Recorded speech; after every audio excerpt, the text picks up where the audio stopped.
So I know that's. Okay, Alan, you want to bring up the slides? Yes. We will get started.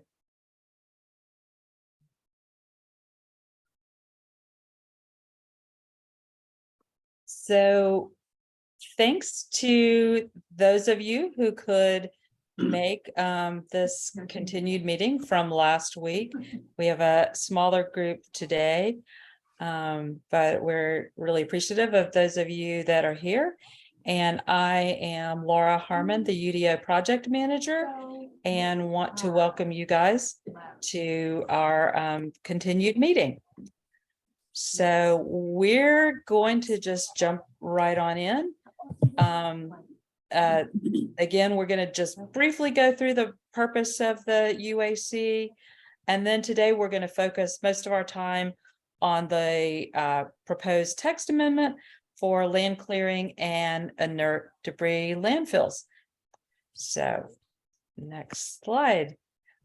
Just a reminder, this committee obviously is appointed by the planning director, and you know there are a range of folks on here.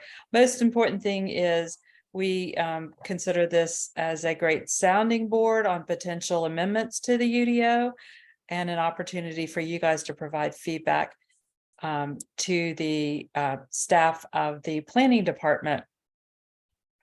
And we are recording, as you know, these meetings, and we will be posting them on our website. Next slide. And these are the folks that are on the UDO advisory committee. And but in the interest of time, since we have a little bit shorter meeting today and you guys have given up extra time, I think we will move right on into the agenda. So we're going to present a little bit of information on the LCID landfills and our proposed changes and why, and then we'll stop after that and hear your questions and feedback. So this is text amendment 2023-056 is the official submitted number for it. And it is about an LCID landfill. And land clearing and inert debris is what LCID means or stands for. It is a facility for the disposal of inert debris, land clearing debris, yard waste, and untreated and unpainted wood. And you can see here on the right is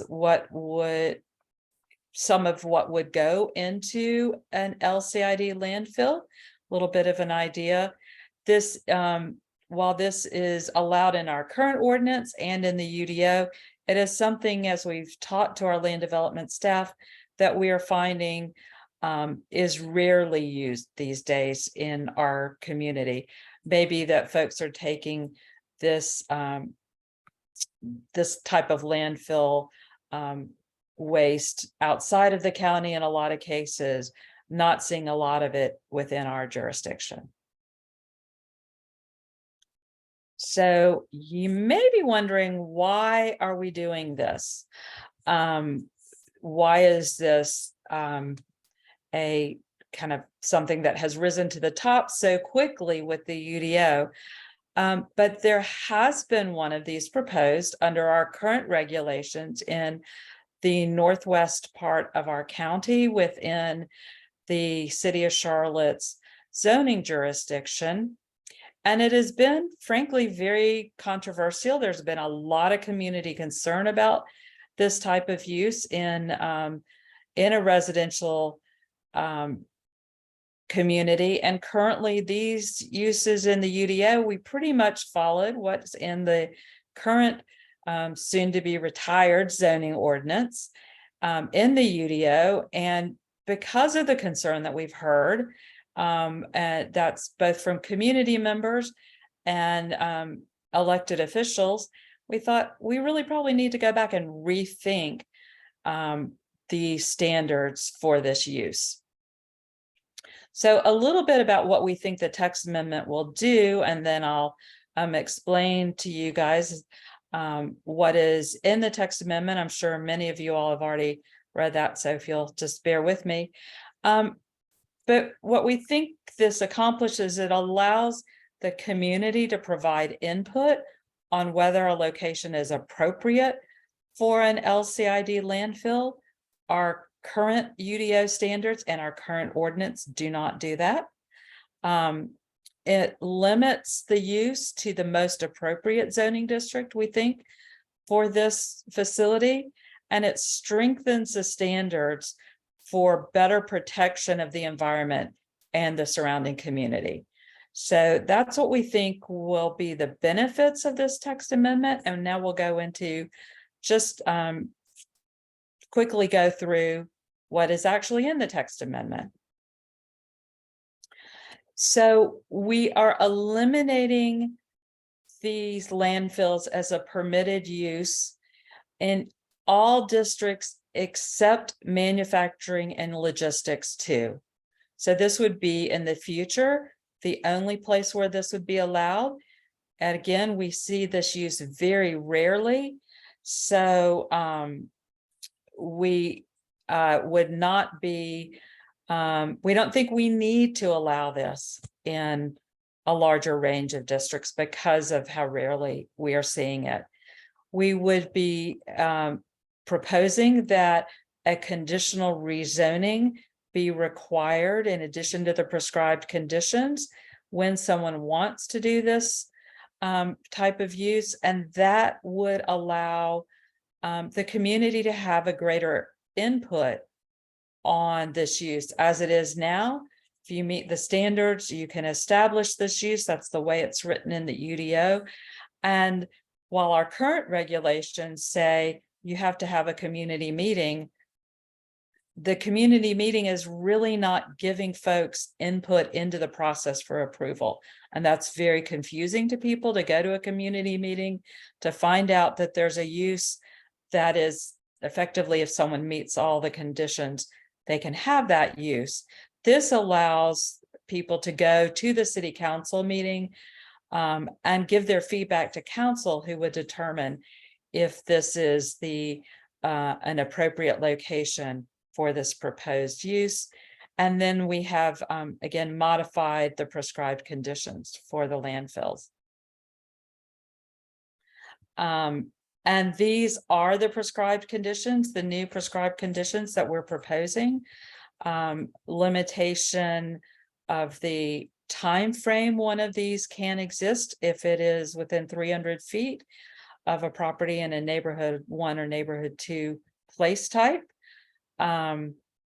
Location of that being limited to not being with anything related to the LCID landfill within 50 feet of the property line. The actual fill area having to be located at least 300 feet from that neighborhood 1 or neighborhood 2 place type or an existing residential structure. Vehicular access from an arterial or limited access, so that you're not coming down a local street, and particularly a residential local street, to access. Limiting hours of operation if a site is adjacent to a neighborhood 1 or neighborhood 2 place type or residential structure.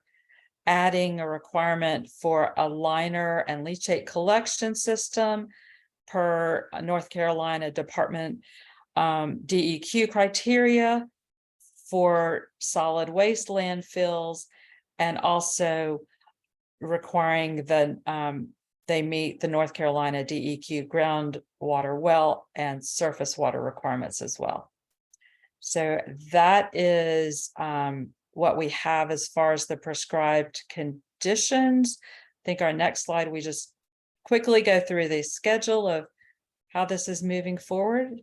So this was filed on February 27th. If we have any changes, they would be filed by Monday. We'll have a public hearing. We will have engagement opportunity, opportunities before the public hearing. We'll send out information on that. That's still in the planning phase. Be planning quickly. Public hearing on the 17th, of April, zoning committee, May 2nd, and a council decision on the 15th in advance of the UDO going into effect.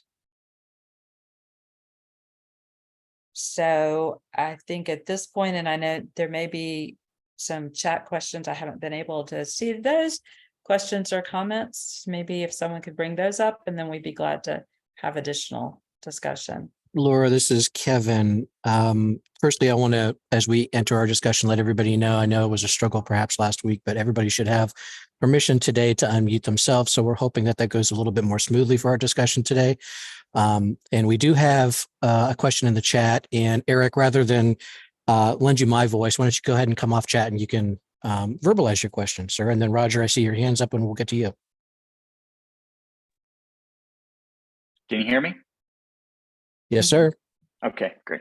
The question just centered around the use that like composting or larger industrial size composting wouldn't be covered under this kind of use, right? That's in a separate use altogether. I think I saw it was agriculture industrial processes, just clarifying, double checking that.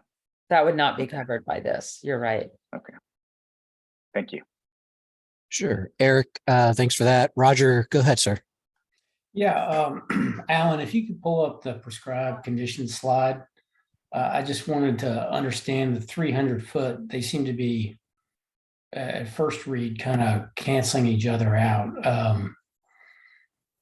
Because I think the third or fourth condition said no operation within 300 feet of neighborhood 1-2 place type. But the first one, limit operation at LCID at 12 months when located within 300 feet. So it doesn't seem like there would ever be an LCID operation happening within 300 feet, right?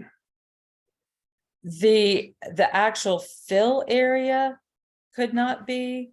You could have, like, I don't know if you need like a little operational facility or parking or things like that could be within 300 feet. Okay, so maybe have to be like the truck circulation, right? Yeah. So then Parking for that. my second question is actually about air quality. Because I know this is, the inert is probably a pretty broad definition. We're talking about, the slide had some, organic piles and stuff like that, but it could also be, it could just be bad dirt that people have to waste somewhere, or topsoil or something like that. Are there any rules or regs for kind of particulate containment, in a windy day? That stuff can get blowing. I see this in a lot of other jurisdictions where active sprinkler systems have to be in place, or after 12 months, what does that place revert to? Is there a regulations where it has to be seeded and strawed, so it's not just inert dump forever? Really great questions. And I think we've leaned heavily on our county partners on kind of the environmental aspects of this. I'm wondering if Aaron or Jack, Joe, or I'm not sure if Jeffrey is on, if you could respond to that and see how air quality with the county would handle this. This is Joe. Permitted facilities, as part of their permit requirements, have dust conditions with respect to offsite migration. There could be water trucks, there could be sprinklers. There is mechanisms in place, much like at any construction site. And the other question was with respect to final use. if you get an NCDEQ solid waste permit, one of the requirements is to designate what the final use is. And much like an erosion control project, they're also seeding and grassing requirements within there for soil stabilization. Okay, great. Thanks. Thank you, Joe and Roger, for that. And just to give everybody a little bit of context, and we were really good about this last week, not so much this week, because, you know, we kind of had this as an impromptu meeting because we went over last time. Joe Hack is joining us again. As Laura said, is one of our county partners. He's actually with solid waste with Mecklenburg County and the Land Use and Environmental Services Agency, Louisa, as you guys I'm sure know. So that's where he is helping us from. Patricia, I see your hand. 1 second. John, I thought I'd previously, John Friday, I thought I'd previously seen your hand, but it's come down now again. Or are you comfortable with what you? Yes. Okay. Laura answered. Fair enough. Thank you. Patricia, go ahead, ma'am. Okay, I'm trying to get clarity. So is this pre-existing land, and once we make this decision, that land will no longer be usable for this and that area, or are you giving them more guidelines of how to maintain the land in the area? This would be for new facilities only. Our zoning regulations do not go backwards to an existing use. Our development regulations, they're only forward for uses that are proposed in the future under the UDO. Thank you.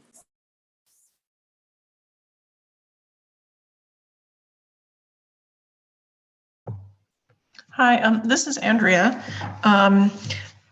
I can't figure out how to raise my hand, so I apologize for interrupting. So my question is, if these are indeed fairly rare uses, then what is the benefit or justification of allowing them within 300 feet of the N1 or N2 place types to begin with? Could they not be completely restricted from areas that would not be so conflicting in terms of potential health and safety and noise and potentially detrimental to property values? So do you have an alternative proposal? We thought that 300 feet is a pretty good separation distance from those. We don't, you know, we do have these zoning districts. A lot of times we try to keep them away from neighborhood 1 and neighborhood 2 place type, but they already exist. What distance would you propose? I don't personally know. I guess I would have to do some additional research as to what's considered a properly safe zone. I mean, the air quality issue is real. The groundwater leaching is real. The noise of the trucks coming in and out is very real. And I guess I think I brought this up briefly before. I don't understand the 300 feet justification here when, for example, it's very clearly defined for a drug treatment facility to be 800 feet away from these place types. So the number feels a little bit arbitrary, and unless someone can point to, you know, scientific and professional standards that 300 feet makes sense, then it just feels quite arbitrary. And I think you're going to get a lot of residents in N1s and N2s and other neighborhood zones who would be quite concerned about this, even though it is supposedly inert. True, just for everyone to be aware, right now these are allowed in N1 and N2 zoning without a separation. So we can go back and look at this number, but this is a pretty significant change from what we allow now, or pretty significant restriction from what we allow now. How do other folks feel about that distance? Laura, this is Joe, if I could. Sure. I have a hard time with my hand too. The 300 feet is a secondary requirement. The first one is 50 feet from the property line. And I believe the 300 feet actually comes from the solid waste rules. If there is a residential property on the adjoining property, the setback for the disposal site is 300 feet from that building. And I believe that's where the number comes from. And so, Joe, if I could ask you just to maybe elaborate further, when you referenced that that's coming from the solid waste rules, you're speaking of the rules at the state level. Is it the administrative code or? The NC DEQ solid waste rules. Okay, And perfect. I would, Kevin, I'll honestly have to look to see if it was in the statute for the code. I think that one is actually in the code. Thanks, Joe. I appreciate it. I just wanted to get that context for the benefit of the discussion. Thank you, Eric. sir. Yeah, I would just add in reference that in terms of parking minimums in tier 3, that's 400 feet. So from neighborhood 1 place type or a zoning district. So I mean, I would agree with the concerns that for neighborhood 1, especially that 300 feet might not be enough. Not even a block, I guess, as the case was made for the 400-foot rule when we were talking about parking in the OAC. So that's just my 2 cents when it comes to the distance there. Okay, thank you. Thank you, Eric. John. Laura, I gave this a lot of thought after I read this sheet that came in here. That what I do like about it is the location of 300 feet is from the place type district, not necessarily being adjacent and 300 feet away. So that means that if there were another use between N1, N2, and this use here, the 300 feet still holds. So you have to be 300 feet away for the actual fill site. And the 50 feet from a property line, similarly, if there was another use, say a small use between this and N1, N2, you still have to be 50 feet away from that use, whatever it might be. So the two work together, I think, to put it far enough away. I do think noise will be the biggest issue because the environmental things that were raised, very good ones, will be handled hopefully under the county rules. So that's, I know you'll go back and look at that a little in more detail with the county, but in terms of noise, you are 50 feet away from a property line with trucks, possibly more if there's another use between neighborhood 1 and this use. Mhm. And where most of the activity will be is 300 feet away from N1. So, I mean, that's a football field. Eric's point's a good one. We already have 400 feet in some other locations. I don't know how you come up with a perfect number because noise is noise and it's going to travel. But overall, once I read through this and you answered some previous questions, I thought it was pretty good. And I'm glad you're adding it to the UDO because we really don't want this everywhere. No, that's, we've learned that. Yeah. And, you know, just to add on, John, I think one thing is, it is for a limited time period when you are within 300 feet. So I don't know if that. Yeah, 1 helps year. anyone with their thinking. Right, right. And I read all the stuff in the paper about the people that were very concerned about this currently occurring across the street from their houses. And I get that fully, but I didn't know that was in the ordinance. I've never tried to put one in. And I think because we see them so rarely, I think it's been, you know, years and years and years, but it became very clear that we needed to deal with this. So. Right. Do you know how much land is, let's see, this is only allowed in ML2. How much ML2 anywhere near neighborhood 1 and 2 do we have? I couldn't get the map to come up, unfortunately, online. We don't have the exact number. I think that's a great question. Ideally, we don't put it next door and where it is not already located there. When we do the alignment zoning, we may have the M&L place type, you know, in places next to the to a neighborhood 1 or neighborhood 2. But if we do not already have basically I2 zoning, we will not be putting I2 zoning Even if it's an M&L place type, we would be putting an I1 zoning next to the neighborhood Right. 1, neighborhood 2. Right. Okay. Thank you. Roger? Yeah, sorry, I don't want to monopolize this, but I did pull up the map because I was curious about the same thing. There's a fair amount, but in the small area planning process, if I think if you know we commit, say, hey, look, we're gonna ring these M&L place types with I1 that don't allow this to go in. I think that solves a lot of the problems. Yeah, the air quality and the water quality seem to be handled by the county standards. It is the noise, right? You've got operating hours in place, but it's these dumps are coming in with it could be ripped concrete, it could be just ripped rock from sites that they're grading, and that coming out of a steel drum or steel dump is can be loud. So I don't know. Sound is logarithmic. Is it 300 feet? Is it 400 feet? At whatever that decibel level is. That if I had paid more attention during my acoustics class, I could probably solve that for y'all. But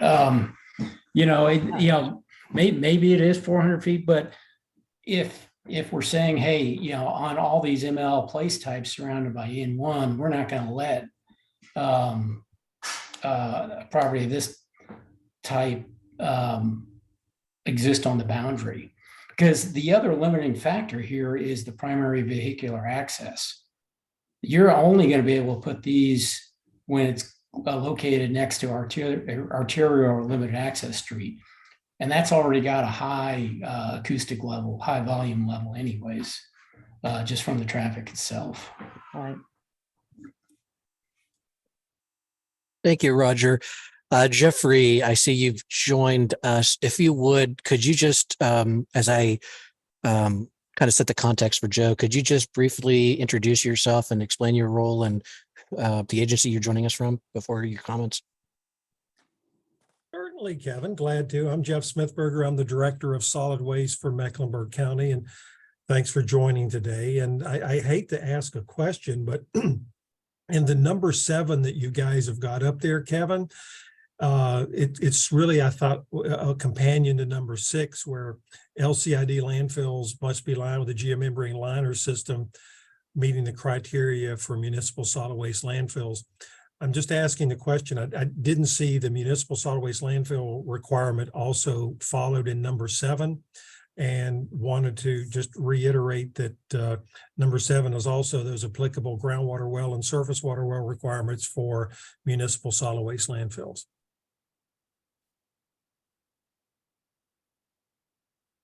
Thanks for bringing that up, Jeffrey. I will double check our actually Alan's pulling it up now. So I guess we're going to double check right now to see if that's in the actual language. Sometimes just for the sake of these presentations, they get bulleted and shortened, but we'll check on that now.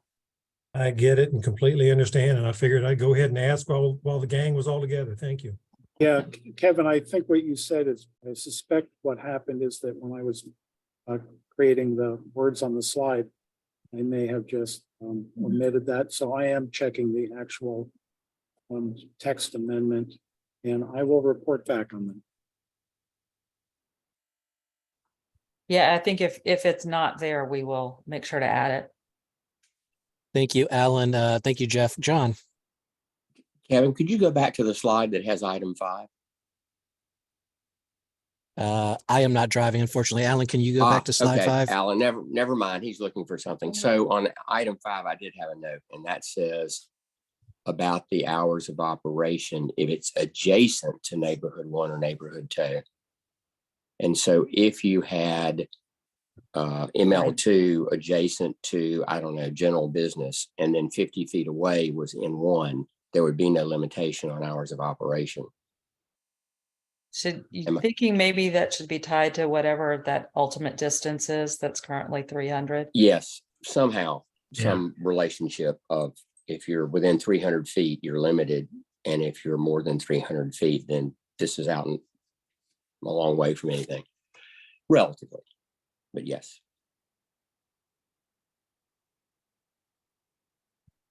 Roger?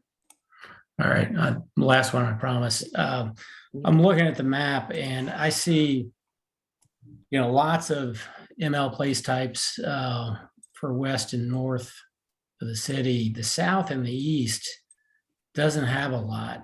So I'm just thinking from a practical standpoint, that means, all the clearing and construction from down there, they're going to be trucking to the other side of town. And I just wonder how everyone feels about that. And I don't know how you solve that without, dropping an ML place type on top of someone, but it just, again, from a 30,000 foot view of the town, there's going to be a lot of that trucking going on. I mean, I think the way you would solve for that, if you thought that the trucking shouldn't occur, would be to allow this in a place type or in a zoning district that we have in those parts of town.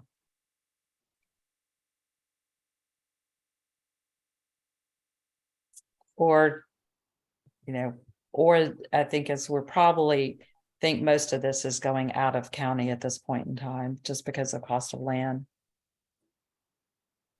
And Laura, this is Joe, if I could, realistically, all these construction projects, whether it be the paving, the stone, or the concrete, are all coming from those two areas of town that were just pointed out.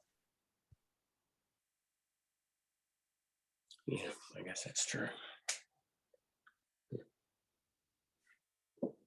Ellen, excuse, not Ellen. I think I slurred my words there a little bit. Alan, did you have a follow-up? Yes, I think I'm sharing my screen, the actual text amendment that was filed. And in item 8, to get back to Jeffrey's question, we did specify the landfill, the requirements of the MSW landfill units as defined by Code of North Carolina and DEQ. So does that get at what you were asking about, Jeffrey? No, we actually need to try to tie that back into the same thing that's above it in number 7.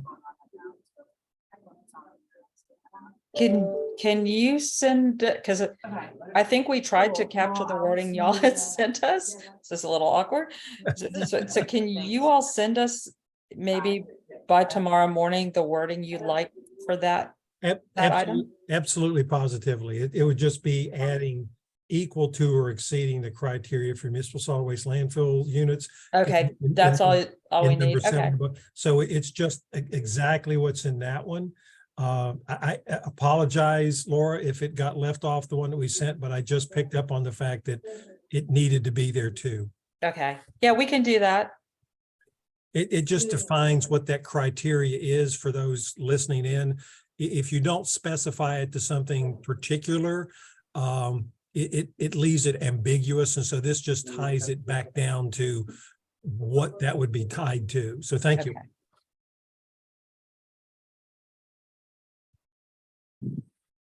Other questions, comments?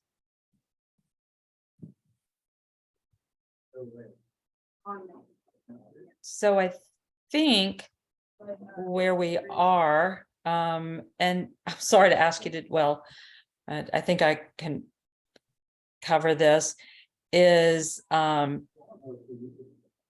looking at 3 different things. One is what Jeffrey just mentioned to us. We will correct that language. 2, looking at that 300 foot and potentially making that greater. And the 3rd item is those hours of operation being tied to whatever that ultimate distance is for the N1, N2, an existing residential structure. Does that anyone have kind of heartburn with that direction? feel that you haven't been heard or that there's anything else we need to consider?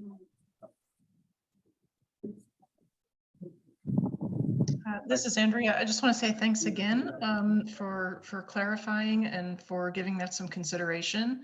And also thanks to Joe from the county for being on hand today to help fill in those details for us. Thank you. Yes. And thank all of you guys for being here. And I think this was great. I think we're going to have a better text amendment and solution than we would have had. And I know again that this was you guys taking extra time to spend with us that you hadn't originally planned. So we really appreciate it. Before we go, I want to put a plug in for UDO University tomorrow. And I hate to catch Nan or Solomon with our land development group. Catch them, but if either of them are available to unmute and talk about what the topic is tomorrow, that would be great also. Laura, before we do that, can we just, for housekeeping, Eric, hear from you? I see your hand raised, and Oh, I'm sorry, Eric. it just might be topical, and I want to capture that before we get to Nan in the plug. Thanks, Kevin. And Laura, I was just going to ask when, are we going to get a copy of the final text amendments that you get, and do you have a timetable for that? Thank you.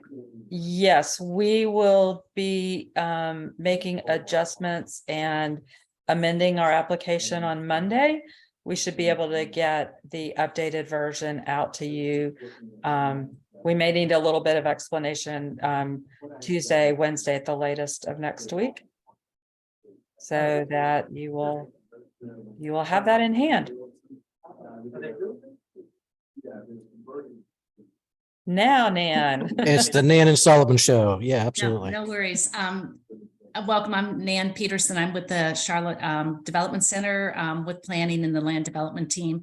We've been holding 10 sessions, and tomorrow is our final class on the UDO. And our session tomorrow, the topic is on residential permitting. It is going to focus on the requirements per the UDO to include stormwater and urban forestry into the reviews of for residential permitting. So we're just going to go over the process and the why and how and where to's for including the stormwater and the urban forestry reviews when you apply for a single family residential permit.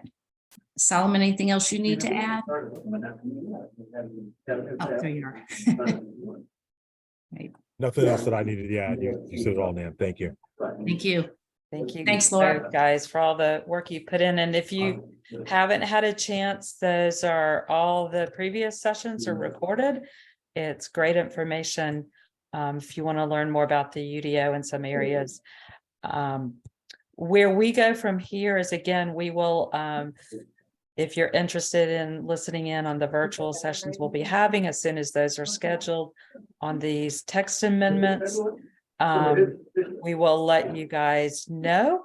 We will also be, we have a, I think we've mentioned, we have a cleanup text amendment as well that will be going forward at the same time as these two. And then we will be starting on our next text amendments. And as soon as we get closer on those, we're going to get back with you and schedule those text amendments or schedule time to discuss those text amendments with you guys as well. Hey, Alan, you may need to mute because we're getting a lot of background from you. Sorry. I think it's not from you, it's from whoever's sitting next to you. And I noticed, Tony, you've got your hand raised. Yeah, I just wanted to give you all a quick thank you for the clarity and succinctness, but very good information today, and also for adding the info about the UDO and university. That's all. Just wanted to thank you. Appreciate you. Again, thank you guys for coming, and look for next email from us next week. And in the meantime, reach out if you have any questions. We'd be glad to chat with you. Thank you, guys. Have a great weekend, everyone. too.